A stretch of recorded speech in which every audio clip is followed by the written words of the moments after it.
വിഷ്ണു സുരേഷ് വിവരങ്ങളുമായി ചേരുന്നത്. വിഷ്ണു, അതിൽ കിട്ടുന്ന ഏറ്റവും ഒടുവിലത്തെ അപ്ഡേറ്റ് എങ്ങനെയാണ്? INS സൂറത്ത് അടുത്തേക്ക് എത്താൻ കഴിഞ്ഞിട്ടുണ്ടോ? ഈ രക്ഷാദൗത്യം കുറച്ചുകൂടി എഫിഷ്യന്റ് ആവുന്നുണ്ടോ തീ നിയന്ത്രണ വിധേയമാക്കുന്നതിൽ? വിഷ്ണു. ഹാഷ്മി, INS സൂറത്തും അതോടൊപ്പം തന്നെ ഇന്ത്യൻ കോസ്റ്റ് ഗാർഡിന്റെ 5 കപ്പലുകളും ഈ രക്ഷാപ്രവർത്തനത്തിന് വേണ്ടി എത്തിയിട്ടുണ്ട്. നിലവിൽ അവരുടെ നേതൃത്വത്തിലാണ് ഈ രക്ഷാപ്രവർത്തനം പുരോഗമിക്കുകയും ചെയ്യുന്നത്. നേരത്തെ നമ്മൾ സൂചിപ്പിച്ചതുപോലെ 3 കാര്യങ്ങൾക്കാണ് പ്രാധാന്യം. അതിലേറ്റവും പരമപ്രധാനം ഈ നാവികരെ രക്ഷപ്പെടുത്തുക എന്നുള്ളതാണ്. 18 പേരെ രക്ഷപ്പെടുത്തി. അതിൽ 2 പേരുടെ നില ഒരൽപ്പം ഗുരുതരമാണ് എന്ന് ലഭിക്കുന്ന വിവരമുണ്ട്. 4 പേരെ കാണാനില്ല. 2 തായ്വാൻ സ്വദേശികൾ, ഒരു മ്യാൻമർ സ്വദേശി, ഒരു ചൈന സ്വദേശി, ഇങ്ങനെ 4 പേരെയാണ് കാണാതായിട്ടുള്ളത്. ഇവർക്കായുള്ള തെരച്ചിൽ പുരോഗമിക്കുകയാണ്. ഒപ്പം ഈ കപ്പലിൽ നിന്ന് ഏതെങ്കിലും തരത്തിൽ അപകടകരമായ എണ്ണ ഈ കടലിലേക്ക് പരക്കാതിരിക്കുന്നതിന് വേണ്ടി സമുദ്രപ്രഹരി എന്ന ICG ഷിപ്പ് അവിടെ പ്രവർത്തനം നടത്തുന്നുണ്ട്.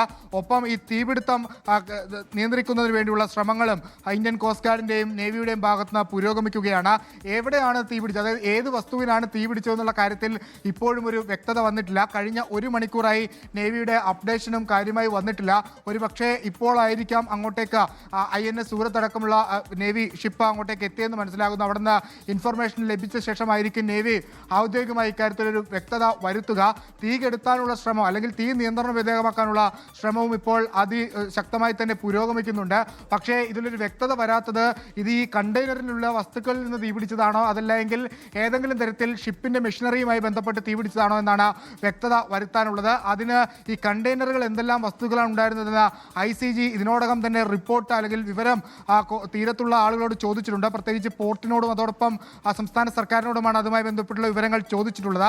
ആ വസ്തുക്കളിലാണ് തീപിടിച്ചതെങ്കിൽ അത്തരം ഒരു ഓപ്പറേഷൻ സെപ്പറേറ്റ് ആയി തന്നെ പ്ലാൻ ചെയ്യേണ്ടി വരും. 640ഓളം കണ്ടെയ്നറുകളാണുള്ളത്. അത് അപ്പർ ഡെക്കിലും അതോടൊപ്പം തന്നെ ലോവർ ഡെക്കിലും ഒക്കെ ആയിട്ടായിരിക്കും കണ്ടെയ്നറുകൾ ഉണ്ടാവുക. ഒരു വസ്തുവിൽ തീപിടിച്ചിട്ടുണ്ടെങ്കിൽ സ്വാഭാവികമായും സമാനമായ കണ്ടെയ്നറുകളിലേക്ക് തീ പടരാനുള്ള സാധ്യതയുണ്ട്. അങ്ങനെയെങ്കിൽ അത് തടയണം. അപ്പോൾ 2 വ്യത്യസ്തമായ രീതിയിൽ ഓപ്പറേഷൻ സെറ്റ് ചെയ്യാനുണ്ട്. അത് 2 രീതിയിൽ. അതുകൊണ്ട് ഈ വസ്തുക്കൾ എന്താണ് എന്ന് അറിയാനുള്ള ശ്രമത്തിലാണ് ഇന്ത്യൻ കോസ്റ്റ് ഗാർഡും നേവിയും ഇപ്പോൾ ഉള്ളത്. ഡ്രോൺ വിമാനങ്ങളാകട്ടെ വളരെ ശക്തമായി തന്നെ നിരീക്ഷണം ഏർപ്പെടുത്തുന്നുണ്ട്. പ്രത്യേകിച്ച് ഈ 4 പേരെ കാണാനില്ല എന്ന് കോസ്റ്റ് ഗാർഡ് ഔദ്യോഗികമായി സ്ഥിരീകരിക്കുമ്പോഴും അവർക്ക് ഏതെങ്കിലും തരത്തിലുള്ള അപകടം പറ്റിയിട്ടുണ്ടെന്ന് ഇപ്പോഴും വ്യക്തത വന്നിട്ടില്ല. ഇവർ സുരക്ഷിതമായി എവിടെയെങ്കിലും ഉണ്ടാകും എന്ന് തന്നെയാണ് പ്രതീക്ഷ. അതല്ലെങ്കിൽ ഷിപ്പിനകത്ത് തന്നെ എവിടെയെങ്കിലും കാണാനുള്ള സാധ്യതയുണ്ട്. ഈ ഷിപ്പിനകത്തേക്ക് ഒരു പക്ഷേ ICGയുടെയോ അല്ലെങ്കിൽ ഇന്ത്യൻ നേവിയുടെയോ ഒക്കെ ആളുകൾ എത്താനുള്ള സാധ്യതയും നിലവിൽ അവിടെ ഉണ്ട്. അത്യന്തം അപകടകരമായ സാഹചര്യമാണ് നിലവിലുള്ളത് എന്നതിൽ ഒരു തർക്കവുമില്ല. അത് പ്രത്യേകിച്ച് ഒരു തീപിടുത്തമായതുകൊണ്ടാണ്. എൽസ 3 മറിഞ്ഞതുപോലെ ഇത് അങ്ങനെ പെട്ടെന്ന് ഒരു ചുഴിയിൽപ്പെട്ട് മറയുന്ന സാഹചര്യമല്ല ഉണ്ടായത്.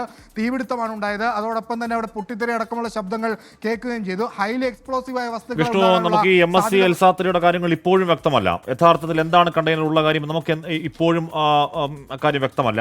അതിൽ ഈ പറയുന്ന കപ്പൽ ദുരന്തങ്ങൾ ഇത്തരത്തിലുള്ള അവ്യക്തതകളുടെ മണിക്കൂറുകൾ സ്വാഭാവികമാണ് എന്ന് നമ്മൾ മനസ്സിലാക്കുകയും ചെയ്തു. MSC എൽസ 3യുടെ കാര്യത്തിൽ ഇതിൽ വ്യക്തമാകാനുള്ളത് ഒന്ന് ഉറപ്പായും ഈ പറയുന്ന കാണാതായ 4 പേരുടെ അവസ്ഥ എന്താണ് എന്നുള്ളതാണ്. അവരെ കണ്ടെത്താനുള്ള ശ്രമങ്ങൾ എന്തായി എന്നുള്ളതാണ്.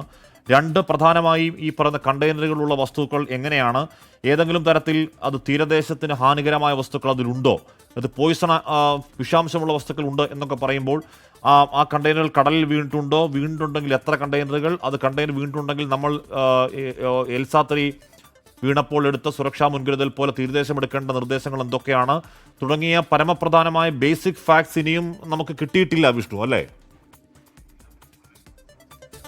ഹാഷ്മി, കഴിഞ്ഞ തവണ കപ്പൽ ദുരന്തമുണ്ടായപ്പോഴും സമാനമായ പ്രതിസന്ധിയാണ് നമ്മൾ നേരിട്ടത്. ഈ കപ്പലിനുള്ളിലെ വസ്തുക്കൾ എന്താണെന്ന് അറിയാൻ ഏകദേശം 2 ആഴ്ച സമയമെടുത്തു. ഇന്നലെ ഏറ്റവും ഒടുവിൽ ഹൈക്കോടതി പറഞ്ഞതിന് ശേഷമാണ് സംസ്ഥാന സർക്കാർ അത്തരത്തിലൊരു ഔദ്യോഗിക പട്ടിക തന്നെ പുറത്തിറക്കിയത്. ഇപ്പോഴും സമാനമായ അവ്യക്തത ഈ ഷിപ്പുമായി ബന്ധപ്പെട്ടും തുടരുകയാണ്. എന്താണ് അതിനകത്തുനിന്നുള്ള കാര്യത്തിലൊരു വ്യക്തത ഇനിയും കണ്ടെത്താൻ സംസ്ഥാന സർക്കാരിനും അതോടൊപ്പം തന്നെ ആർക്കും തന്നെ സാധിച്ചിട്ടില്ല. അതറിഞ്ഞാൽ മാത്രമാണ് ഈ ഇന്ത്യൻ കോസ്റ്റ് ഗാർഡിനും നേവിക്കുമൊക്കെ ഏതെങ്കിലും തരത്തിലുള്ള ഓപ്പറേഷനുകളുമായി മുന്നോട്ട് പോകാനാകുകയുള്ളൂ. വസ്തുക്കളുടെ ഒരു സ്വഭാവം അറിയേണ്ടതുണ്ട്. അതനുസരിച്ച് പ്ലാൻ ചെയ്യാനാണ് അവർ തീരുമാനിച്ചിരിക്കുന്നത്. അതല്ലാതെ പ്രാഥമികമായ ശ്രമങ്ങളൊക്കെ പുരോഗമിക്കുകയും ചെയ്യുന്നുണ്ട്. ഇത് ഒരു ആശങ്കയുള്ളത് ഈ കപ്പലിൽ തീപിടുത്തമുള്ളത് കൊണ്ട് തന്നെ ഇതിൻ്റെ ഏതെങ്കിലും വസ്തുക്കൾ ഏതെങ്കിലും ഭാഗത്തൊക്കെ ചോർച്ച സംഭവിച്ചിട്ടുണ്ടെങ്കിൽ പെട്ടെന്ന് തന്നെ ഇതിലുള്ള എണ്ണയൊക്കെ പുറത്തേക്ക് വരാനുള്ള സാധ്യതയുണ്ട്. അത് തടഞ്ഞു നിർത്തുക അതല്പം ശ്രമകരമായ കാര്യമായിരിക്കും. അതുകൊണ്ട് എത്രയും പെട്ടെന്ന് ഇതെന്താണ് വസ്തുക്കളെന്ന് അറിയേണ്ടത് അടിയന്തരമായ കാര്യമാണ്. MSC എൽസ 3 മറിഞ്ഞ ഘട്ടത്തിൽ കപ്പൽ നേരിയ ചോർച്ച മാത്രമാണ് ഉണ്ടായത്.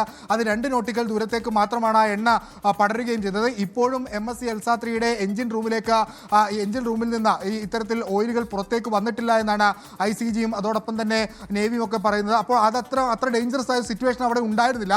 പക്ഷേ ഇവിടെ അങ്ങനെയല്ല സ്ഥിതിവിശേഷം. തീ പടർന്നുകൊണ്ടേ ഇരിക്കുകയാണ്. അത് നിയന്ത്രണ വിധേയമാക്കാനാകുന്നില്ല. കപ്പലാകട്ടെ വെള്ളത്തിൽ ഒഴുകി നടക്കുന്ന ഒരു സാഹചര്യമുണ്ട്. അങ്ങനെ പൂർണ്ണമായും നിയന്ത്രണം നഷ്ടപ്പെട്ടിട്ടുണ്ട്. നമുക്കൊക്കെ നേവിയെ സംബന്ധിച്ചിടത്തോളം, കോസ്റ്റ് ഗാർഡിനെ സംബന്ധിച്ചിടത്തോളം അവർക്ക് വലിയ വെല്ലുവിളികൾ ഈ ഘട്ടത്തിലുണ്ട്. അത് തരണം ചെയ്ത് മുന്നോട്ട് പോകാനുള്ള ശ്രമത്തിലാണ് അവർ ഉള്ളത്. ഈ അവ്യക്തതയുടെ മണിക്കൂറുകളിൽ അവർക്കും ഒരുപക്ഷെ ഇത്തരം അവ്യക്തതകൾ ഉണ്ട് എന്ന് നമ്മൾ മനസ്സിലാക്കുന്നത്. ഈ വിവരങ്ങളൊക്കെ ലഭ്യമായ ശേഷമായിരിക്കും ഒരുപക്ഷെ ഒരു കംപ്ലീറ്റ് ഓപ്പറേഷനിലേക്ക് അവർക്ക് പോകാനാകുക. ഇപ്പോൾ ശ്രമിക്കുന്നത് ഈ ആളുകളെ രക്ഷപ്പെടുത്താനും പ്രാഥമികമായ രക്ഷാപ്രവർത്തനം മാത്രമാണ്. തുടർച്ച അത് ഇൻഡെപ്ത് ഈ മലിനീകരണം തടയാനടക്കമുള്ള നടപടിയിലേക്കൊക്കെ പോകണമെങ്കിൽ അത് കുറച്ചുകൂടി സമയമെടുക്കുമെന്നാണ് നമുക്ക് മനസ്സിലാകുന്ന കാര്യം. അത് ഒരുപക്ഷെ 2-3 ദിവസത്തിലേക്ക് പോയാലും അത്ഭുതപ്പെടേണ്ടതില്ല. ഇപ്പോൾ MSC എൽസാത്രിയിലെ തന്നെ ഓയിൽ മാറ്റം ചെയ്യണമെന്ന് ഇതിൽ ഈ പറഞ്ഞ തീപിടിക്കുന്ന ഒരു ക്ലോസ് ഷോട്ടിൽ കാണുന്ന ചിതറിക്കിടക്കുന്ന ഒരു കണ്ടെയ്നറിൽ എവർഗ്രീൻ എന്ന് എഴുതിയിട്ടുണ്ട്. അപ്പോൾ എവർഗ്രീൻ എന്താണ് എന്ന് നമ്മൾ അന്വേഷിക്കുമ്പോൾ evergreen containers are typically used എന്ന് പറഞ്ഞാൽ ഇതൊരു കണ്ടെയ്നർ കമ്പനിയാണ്, തായ്വാനീസ് കമ്പനി തന്നെയാണ്. എന്തും കൊണ്ടുപോകാൻ കഴിയുന്ന കണ്ടെയ്നർ ആണെന്ന് പറയുന്നുണ്ട്. അതിൽ അവർക്ക് സ്പെഷ്യൽ കണ്ടെയ്നറുകൾ ഇത്തരത്തിൽ ഹസാഡസ് ആയിട്ടുള്ള കാര്യങ്ങൾ കൊണ്ടുപോകാൻ ഉള്ള കാര്യങ്ങൾ, റെഫ്രിജറേറ്റഡ് ഐറ്റംസ് കൊണ്ടുപോകാനുള്ള കാര്യങ്ങൾ എന്ന് പറഞ്ഞാൽ നമുക്കത് വെച്ചും ഏതെങ്കിലും തരത്തിൽ അകത്തെന്താണ് എന്ന സൂചന കിട്ടുന്നില്ല. നമ്മൾ MSC എൽസാത്രിയുടെ കാര്യത്തിൽ എങ്ങനെ അവ്യക്തം നിലനിൽക്കുന്നോ ഈ കപ്പൽ കമ്പനി പറഞ്ഞാൽ മാത്രമേ ഇതിനുള്ളിൽ എന്തായിരുന്നു എന്ന് നമുക്കറിയാൻ കഴിയൂ, ദൗർഭാഗ്യവശാൽ. വിഷ്ണു, ഹാഷ്മി, അത് തന്നെയാണ് കപ്പൽ കമ്പനിയുടെ ഭാഗത്തുനിന്ന്. പക്ഷേ ഇതുവരെ ഔദ്യോഗിക പ്രതികരണം ഉണ്ടായിട്ടില്ല. അവരുടെ വെബ്സൈറ്റിലൊന്നും ഇപ്പോഴും ഈ കപ്പൽ കത്തിയതുമായി ബന്ധപ്പെട്ടുള്ള കാര്യങ്ങൾ നൽകിയിട്ടില്ല. ഏറ്റവും ഒടുവിൽ ഇതിൻ്റെ ഒരു ലൊക്കേഷൻ ചാർട്ട് മാത്രമാണ് നൽകിയിട്ടുള്ളത്. കൊളംബോയിൽ നിന്ന് പുറപ്പെട്ടു, അത് മുംബൈ തീരത്തേക്ക് എത്തുന്നു എന്നുള്ളതിൻ്റെ ഒരു ലൊക്കേഷൻ ചാർട്ട് മാത്രമാണ് ഏറ്റവും ഒടുവിലായി ഈ കപ്പലുമായി ബന്ധപ്പെട്ട് അവർ അപ്ഡേറ്റ് ചെയ്തിട്ടുള്ളത്. അല്ലാതെ ഈ തീപിടുത്തത്തിൻ്റെ കാര്യത്തിലൊന്നും ഒരു ഔദ്യോഗിക വിശദീകരണം അവരുടെ ഭാഗത്തുനിന്ന് ഉണ്ടായിട്ടില്ല. സാധാരണഗതിയിൽ ഇത്തരത്തിൽ കപ്പലുകൾ മറിയുകയാണെങ്കിൽ അല്ലെങ്കിൽ എന്തെങ്കിലും അപകടത്തിൽപ്പെട്ടാൽ മറ്റു രാജ്യത്താണെങ്കിൽ ഒരു 64 മണിക്കൂർ സമയം അവർക്കുണ്ട്. അല്ലെങ്കിൽ ഒരു 24 മണിക്കൂറിനകം പ്രാഥമിക വിവരവും അതിനുശേഷം 64 മണിക്കൂറിനകം പൂർണ്ണമായ എന്താണ് സംഭവിച്ചതെന്നുള്ളതാണ് സാധാരണഗതിയിൽ കപ്പൽ കമ്പനികൾ വിശദീകരിക്കാറുള്ളത്. ഒരുപക്ഷെ ഇനിയും അതിനു വേണ്ടി കാത്തിരിക്കേണ്ടി വരും. അപ്പോൾ ഈ കാത്തിരിക്കുന്ന ഘട്ടത്തിലുള്ള ആശങ്കയും അതോടൊപ്പം പ്രതിസന്ധിയും ഈ കപ്പൽ പൂർണ്ണമായും കത്തിത്തീരുന്നു, അത് ഇന്ത്യൻ തീരത്തെ അല്ലെങ്കിൽ ഇന്ത്യൻ സമുദ്രത്തെ അത് പ്രതികൂലമായി ബാധിക്കുന്നു എന്നുള്ളതാണ്. നേരത്തെ എൽസാത്രി മറിഞ്ഞ ഘട്ടത്തിലൊക്കെ വലിയ പ്രതിഷേധം മത്സ്യത്തൊഴിലാളികളുടെ ഭാഗത്തുനിന്ന് ഉണ്ടായിരുന്നു. സർക്കാർ ഒരു വ്യക്തത വരുത്തുന്നില്ല എന്താണ് സംഭവിച്ചതെന്ന. മത്സ്യത്തൊഴിലാളികളോട് ആ ഭാഗത്തേക്ക് പോകരുതെന്ന് മാത്രമാണ് പറയുന്നത്.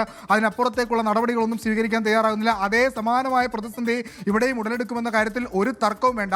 20ഓളം വരുന്ന കണ്ടെയ്നറുകൾ ഇതിനോടകം തന്നെ വെള്ളത്തിൽ വീണിട്ടുണ്ടെന്നാണ് ലഭിക്കുന്ന വിവരം. ആ കണ്ടെയ്നറുകളിൽ എന്തൊക്കെയാണ് എന്നറിയണം. അത് കാലിയാണോ അതല്ലെങ്കിൽ ഏതെങ്കിലും ഹസാഡസ് ഐറ്റംസ് ഉണ്ടോ, കാൽസ്യം കാർബൈഡ് പോലുള്ള വസ്തുക്കൾ ഉണ്ടോ എന്നുള്ള കാര്യത്തിലൊക്കെ ഒരു വ്യക്തത വരേണ്ടിയിരിക്കുന്നു. അത് ഇപ്പോഴും ദുരന്ത നിവാരണ അതോറിറ്റിക്ക് പോലും അതുമായി ബന്ധപ്പെട്ടുള്ള വിവരങ്ങൾ ലഭിച്ചിട്ടില്ല. ആ വിവരങ്ങൾ എത്രയും പെട്ടെന്ന് ലഭ്യമാക്കിയാൽ മാത്രമാണ് നമ്മുടെ തീരത്ത് പോലും ഇതുമായി ബന്ധപ്പെട്ട് കൃത്യമായ പ്രതിരോധ നടപടികൾ ഒരുക്കാൻ നമുക്ക് സാധിക്കുകയുള്ളൂ. പക്ഷേ ഇപ്പോൾ തന്നെ ഈ തീരത്തേക്ക് കണ്ടെയ്നറുകൾ എത്താനുള്ള ഒരു സാധ്യത വളരെ വിദൂരമാണ്. കാരണം ഒരുപാട് നോട്ടിക്കൽ മൈൽ അപ്പുറത്താണ്. ഇപ്പോൾ ഈ MSC എൽസാത്രി മറിഞ്ഞ സമയത്ത് ഏകദേശം 14 നോട്ടിക്കൽ മൈൽ, അതായത് തോട്ടപ്പള്ളി ഹാർബറിൽ നിന്ന് 14 നോട്ടിക്കൽ മൈൽ അകത്തായിരുന്നു മറിഞ്ഞത്. അതായത് 28 കിലോമീറ്ററോ 30 കിലോമീറ്ററോ ഒക്കെ അകത്ത് മറിഞ്ഞതാണ്. പക്ഷേ ഇവിടെ അങ്ങനെയല്ല, ഏകദേശം 100 കിലോമീറ്ററിന് അടുത്തോളം ദൂരമുണ്ട്. അതുകൊണ്ട് ഈ തീരത്തേക്ക് കണ്ടെയ്നറുകൾ എത്താനുള്ള ഒരു സാധ്യത നിലവിൽ കാണുന്നില്ല. പക്ഷേ കടലിൻ്റെ വേഗതയും അതിൻ്റെ ഒരു ഹൈ ടൈഡ് സിറ്റുവേഷനൊക്കെ അനുസരിച്ചായിരിക്കും ഇത് എങ്ങോട്ടേക്ക് എത്തും എന്നുള്ള കാര്യത്തിൽ വ്യക്തത വരിക. അത് കുറച്ചും കൂടി സമയം എടുക്കും. അതുമായി ബന്ധപ്പെട്ട് മാപ്പിംഗ് അടക്കം നടത്തിയാൽ മാത്രമാണ് അതിലൊരു കൃത്യത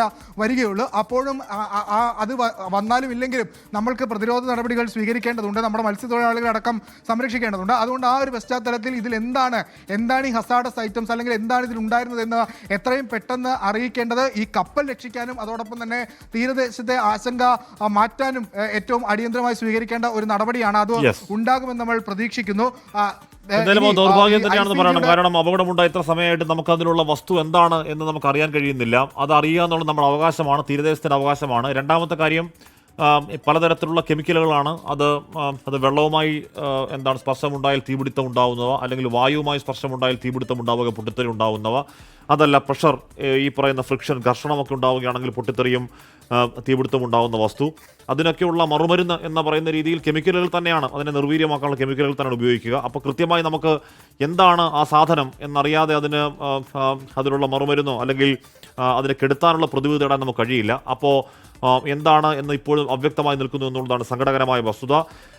അറബിക്കടലിൽ തീപിടിച്ച് ഈ കപ്പലിലുള്ളത് ഈ പറഞ്ഞ അതിവേഗം തീപിടിക്കാൻ സാധ്യതയുണ്ടായിരുന്ന ചരക്കുകൾ എന്ന് തന്നെയാണ് അറിയാൻ കഴിയുന്നത്. 22 പേർ ആ കപ്പലുണ്ടായിരുന്നു. ആകെ ഒരു പോസിറ്റീവ് വാർത്ത 18 പേരെ രക്ഷപ്പെടുത്താൻ കഴിഞ്ഞു എന്നുള്ളതാണ്. അതിൽ തന്നെ 5 പേർക്ക് നല്ല പൊള്ളലുണ്ട്, പരിക്കുണ്ട്. അതിൽ തന്നെ 2 പേരുടെ 1-2 പേരുടെ ആരോഗ്യനില ഗുരുതരമാണ് എന്നും അറിയാൻ കഴിയും. 4 പേരെക്കുറിച്ച് ഇപ്പോഴും വിവരങ്ങളില്ല. ഏതെങ്കിലും തരത്തിൽ തീപിടുത്തം നിയന്ത്രണ വിധേയമായിട്ടില്ല. തീ കൂടുതൽ സ്ഥലങ്ങളിലേക്ക് പടരുന്നു എന്നുള്ളത് തന്നെയായിരുന്നു അല്പസമയം മുൻപും ഡിഫൻസ് PRO നമ്മളോട് പറഞ്ഞത്. INS സൂറത്ത് അടക്കം അങ്ങോട്ടേക്ക് എത്തുന്നുണ്ട്. INSന്റെ ഈ പറയുന്ന പ്രധാനപ്പെട്ട